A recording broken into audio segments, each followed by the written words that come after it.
Before chaos ruled the land, before death was feared, before the desert learned the meaning of silence, there was Osiris. He was the god of life, renewal, and divine order. Under his rule, the Nile flowed in perfect rhythm, the fields grew green after every flood, and the people of Egypt lived in harmony with the land. Osiris did not rule through fear or force. He taught humanity how to farm, how to live together, and how to respect the balance of the world.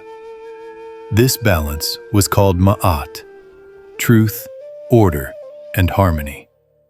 And as long as Osiris ruled, Ma'at held the world together. But harmony always casts a shadow. In the burning deserts beyond the fertile land stood Set, god of storms, chaos, and destruction. Set watched as Osiris was praised, as temples rose in his honor, as the people spoke his name with gratitude. What Set felt was not anger at first. It was something quieter, something sharper. Jealousy. Why should order be celebrated while chaos was feared? Why should Osiris be loved while Set was remembered only in times of disaster? These thoughts poisoned his heart. Set knew he could not defeat Osiris by force, so he chose betrayal. He planned a grand feast, inviting gods and nobles from across Egypt. Music filled the hall. Wine flowed freely. Laughter echoed beneath golden ceilings. At the center of the room stood a magnificent coffin, crafted from precious wood and gold, etched with sacred symbols. Set made an offer. He declared that the coffin would belong to whoever fit inside it perfectly. One by one, the guests tried. Some were too tall, others too small. Then Osiris stepped forward, trusting, unaware.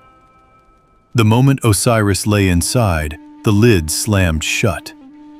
Before anyone could speak, Set sealed the coffin with molten lead and dragged it into the darkness. That night, the coffin was cast into the Nile. The god of life sank beneath the waters. The world lost its breath. Osiris was dead. But Set's hatred was not yet satisfied.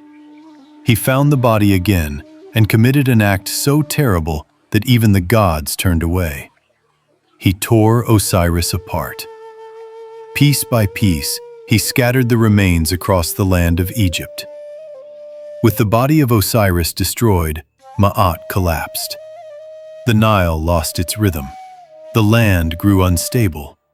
Chaos crept into every corner of existence. Yet even in the deepest darkness, love endured. Isis, goddess of magic, devotion, and protection, refused to surrender to despair. She mourned, but she did not give up. She set out alone, searching for the pieces of Osiris. She crossed deserts scorched by the sun. She followed rivers whispering sorrow. She entered silent temples where prayers no longer echoed.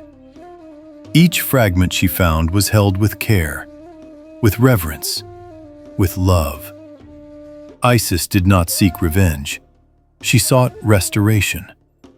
When the last piece was gathered, she performed ancient rites older than memory itself.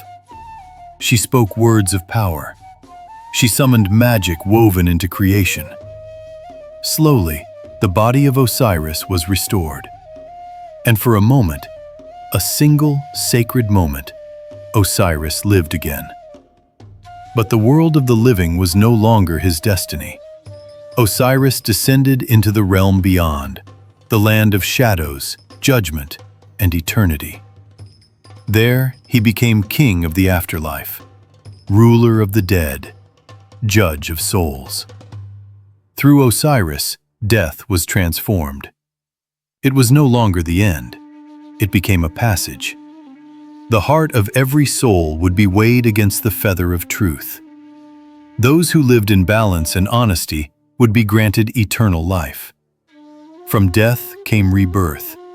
From loss came meaning. From chaos came order once more.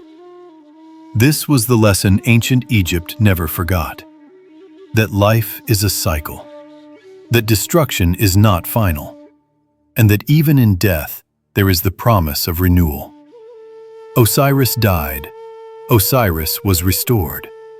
And through his story, the people of Egypt learned that nothing truly ends.